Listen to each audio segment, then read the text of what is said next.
What's up, everybody? This is your boy Uber Hikari, aka the Nerd Nigga, here to bring you another video with no frills, just the analysis.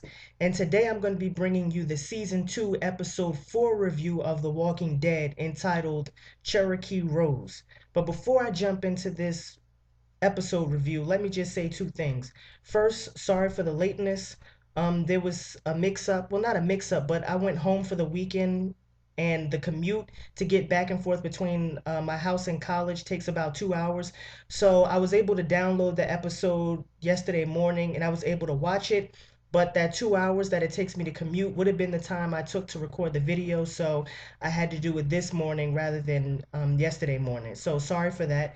And second of all, a big shout out and thanks to my viewers and subscribers, to everybody who watched the last episode review. That video has, I believe, as of right now, 1,100 views. So just thanks for the support and thanks for the for watching my video. So, like I've been doing these last couple of weeks, this review is going to break down into two parts. The first part is going to be the summary. The second part is going to be the analytical side of the review. So, this episode closely follows a couple of episodes previously, insofar as the narrative is really fragmented. So the group sort of breaks down into pieces, and we get to follow the narratives of those individual pieces. Basically, how it breaks down is Daryl is still searching for Sophia. Jesus Christ, where is Sophia? Again. The second part breaks down into Glenn and the girl. I don't know her name, but they go and scavenge supplies in a nearby town, medical supplies or whatever other things that the group needs. And the third part breaks down into this subplot with Lori. I won't spoil that, but there's an interesting development with Lori. So if you haven't watched this episode yet, you need to watch that episode so that you can see this subplot that's developed with Lori. As for everyone else, they're not really doing anything interesting. There was a zombie trapped in a well that they were trying to get out of a well, but nothing much happened. So let's just jump right into the analytical section of this review. I actually think this is going to be one of the shorter reviews, actually, because not a lot happened in this episode. But yeah, um, the writers and the people who are directing and producing the show continue to do a spectacular job in terms of their characterization of Shane.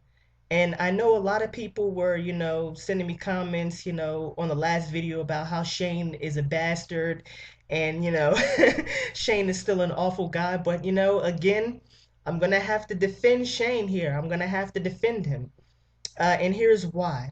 And I think this is the sort of thing that the writing wants us to do, is to sort of grapple with the complexity of Shane and to sort of ruminate on what it means to be a human given the circumstances in which these characters find themselves.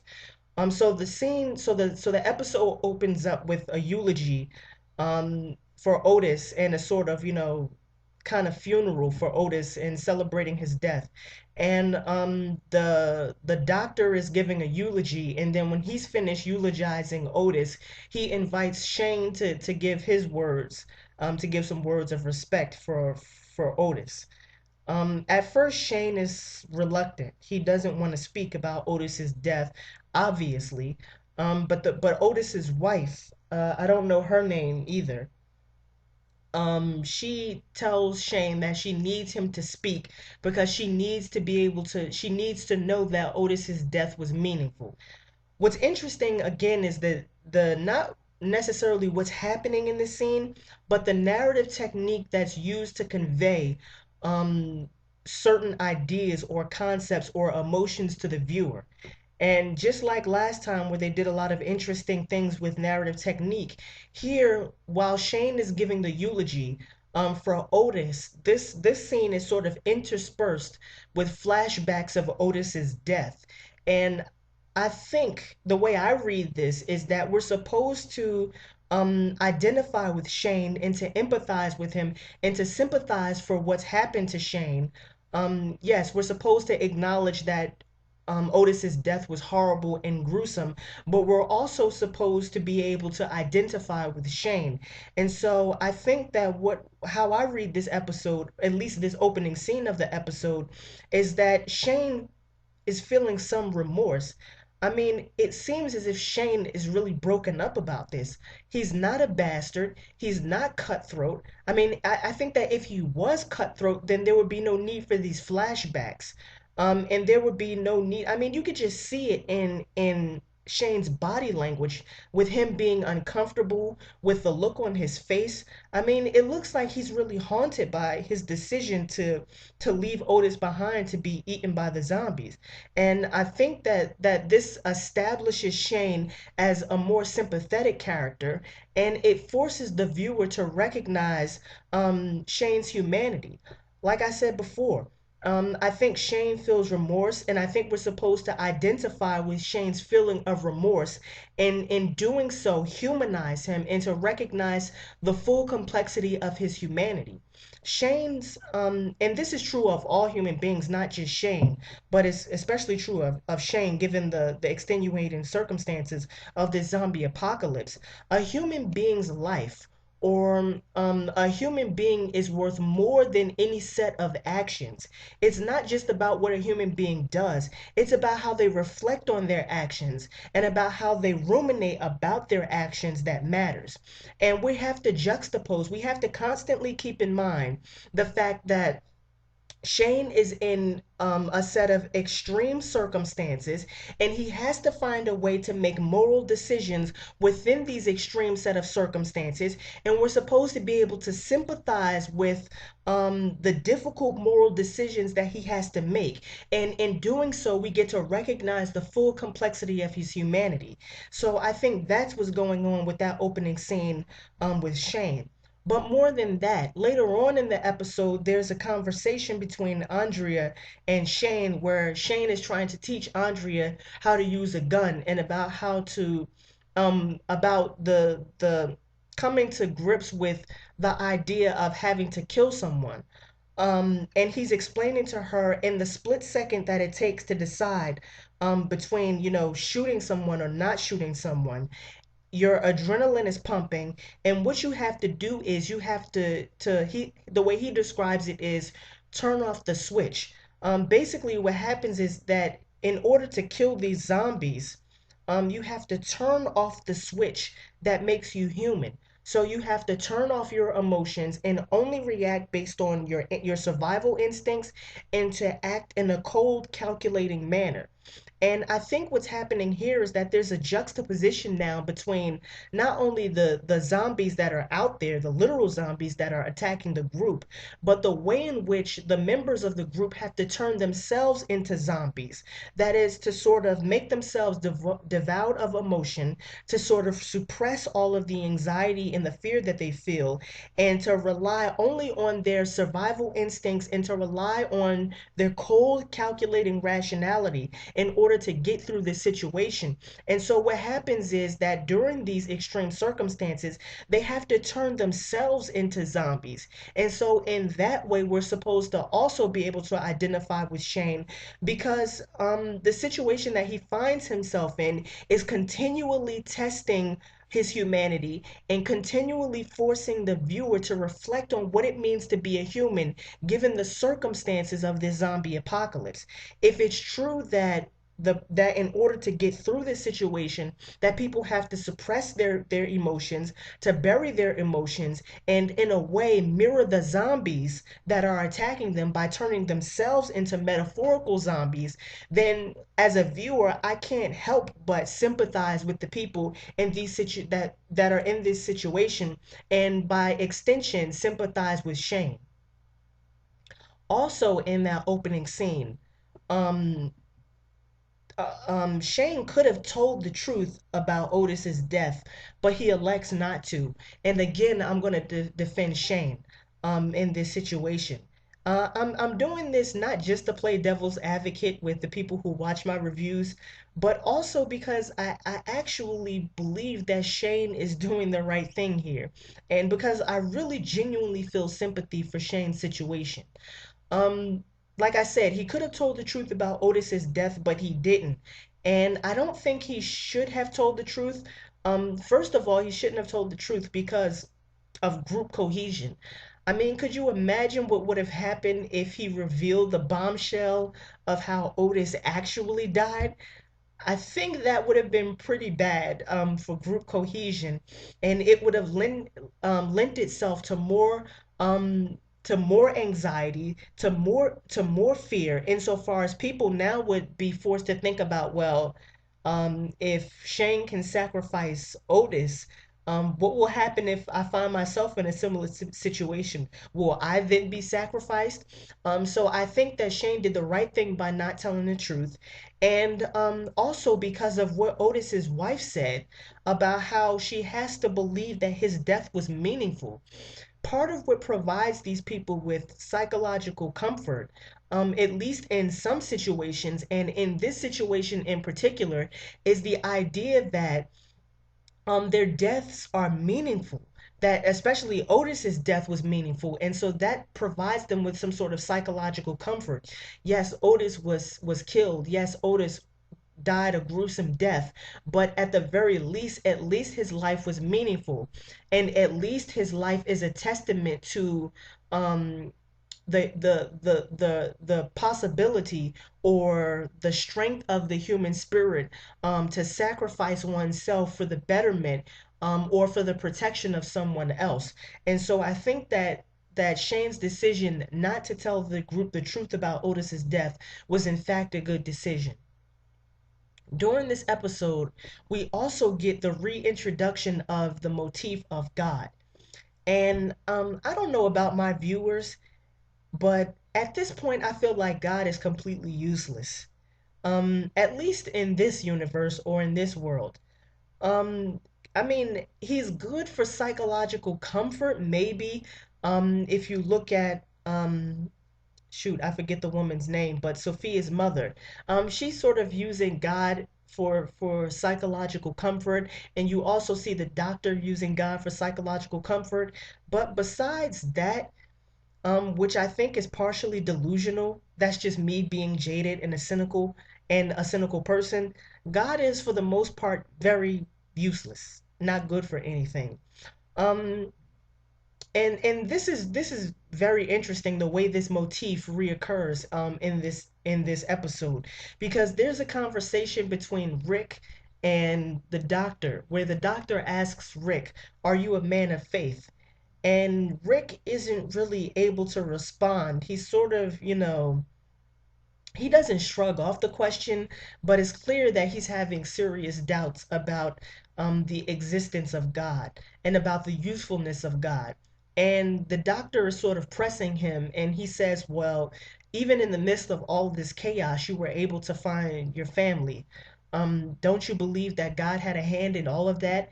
And Rick is, sort of like, whatever. And then he was like, "Well, even when your son was shot, your God made it possible for your son to be alive now." And then Rick finally responds to the doctor by saying, "You know, this just means that God has a strange sense of humor."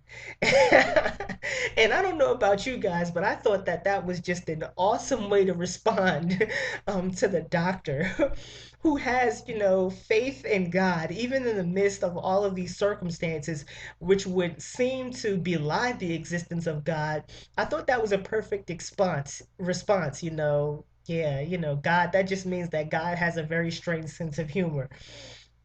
And not only that, I think a more apt response, or, another good response would be to say, well, what about the other people who didn't make it? I mean, at this point, like I said, it's alluded to that this has been a global catastrophe. And so I have to imagine that the estimates in terms of human casualties has to range in the neighborhood of at least hundreds of millions of people, if not billions. And so I have to ask the obvious question, you know, where was God during this global catastrophe? He decides to save, Rick's family and to save Rick's son, only to allow hundreds of millions, if not billions, of other people to be killed. There's just something logically inconsistent about that train of thought. And here's how I feel about the question of God with in relation to um, The Walking Dead and the global catastrophe that has sort of unfolded throughout this series. Um, my sense is this: if you have the power to stop something bad from happening, then and you can stop that bad thing from happening at no cost to yourself or at minimal cost to yourself, then I think that you have a moral obligation to act in order to stop those bad things from happening. And if God exists, and if God is omnipotent, or at the very least, if God is extremely powerful, which means that God can stop these bad things from happening to people and that he can ameliorate the suffering of all of these people, then I think that God has a moral obligation to act in order to stop the suffering of humanity. That's how I see it. And from where I stand, that's a completely rational way to think about this. If God is supposed to be omnipotent and God is supposed to be this all moral being, he's supposed to be omnibenevolent and omnimerciful. Then God has a moral obligation to act to stop bad things from happening. And I think that's true in terms of ethics and as just a simple matter of justice. All of these people have been subjected to horrors that they did not cause and that they have no part in. And if God is all powerful and he has the ability to stop them from going through circumstances that they don't deserve, then I think that he has a moral obligation to act in order to ameliorate the suffering of these people. And so that's basically how I view this God issue. Also, we get another scene at the end of this episode where um, Rick is sort of, taking off his sheriff's shirt and his uniform and, putting away his badges. And just like I said before, this is just another symbolic act of Rick turning towards secular authority as opposed to the supernatural authority of God. And so now we start to see him develop an ideology. Before a couple of episodes, when we saw him in the scene in the church where he's questioning the existence of God, we get to see the evolution of his character and the evolution of his thought with reference to God. Not only is he now turning away from God, but now he's questioning the usefulness of God, and on top of that, he's sort of built up an ideology of self-reliance. Because you have to think about this for a second. The only thing that matters in this situation is survival. All results and all consequences and all effort have to be geared towards increasing the probability of their survival. And anything that's not conducive to creating the results of their survival is at this point useless. And so I think that's the sort of reasoning that Rick is going through when he's thinking about um, the existence of God, because there's only two possibilities: either one God doesn't exist, or two, God does exist but he's completely useless. And so the only people and the only thing that Rick can rely on is himself and the people around him. And so that's basically how this God thing breaks down. And also, this is a sort of very human response. The first thing that humans do when they sort of lose control is to try and gain an understanding or a comprehension of what's going on and to sort of reassert control. And so this ideology of self-reliance that Rick has is completely consistent with the hero complex that he has, that I identified a couple of episodes ago. So those are basically um, the more important themes, motifs, and sort of concepts that were prevalent in this episode. So now let me just speak about my other thoughts in regard to this episode and to The Walking Dead more generally. First of all, let me just say this episode I think was, I probably say, another great episode, 10 out of 10, because of the continuing complex and mature way that it deals with the sort of psychological and moral complexity of the issues of the series, and also because of the continued spectacular writing in terms of the characterization of both Shane and of Rick.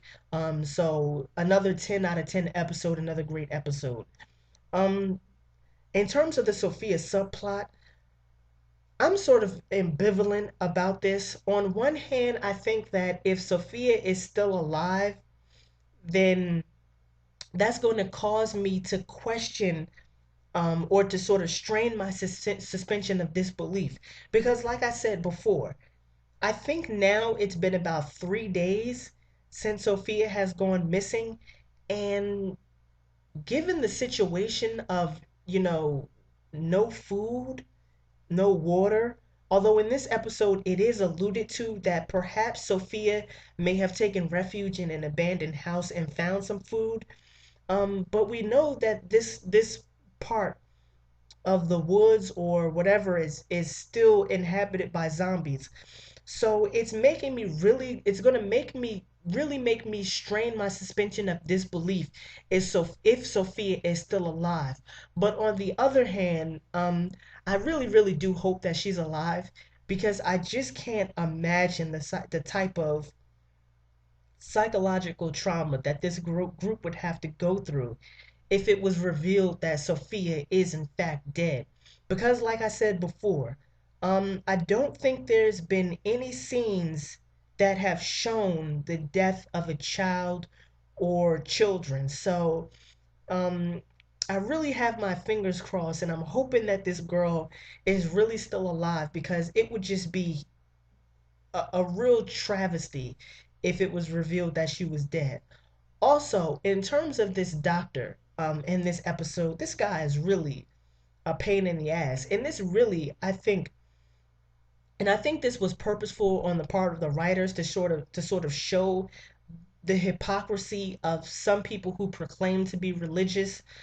And this is why the doctor really irks me. Here is a person who's talking about how he sometimes he looks out on nature and his thoughts ruminate on the divine and on faith and on God, and he's professing to be a Christian, and how he's eulogizing Otis at the beginning of the episode, so he seems to be a God-fearing man.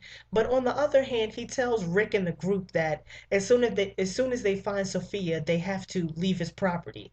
And I'm just like, wow, that seems really messed up. I mean, what happened to the idea of Christian charity? On one hand, you proclaim to be a child of God and to be a God fearing man, but on the other hand, you tell these strangers who are looking for your charity, for support and for comfort, you tell these strangers, well, I understand there's a zombie apocalypse, but you have to leave my property as soon as you find the little girl. And I'm just like, man, that's just really messed up. So those are my thoughts on this episode, and that's my review of this episode entitled Cherokee Rose. So yeah, this is your boy Uber Hikari, aka the Nerd Nigga. I just brought you another video with no frills, just the analysis. Peace and have a blessed day.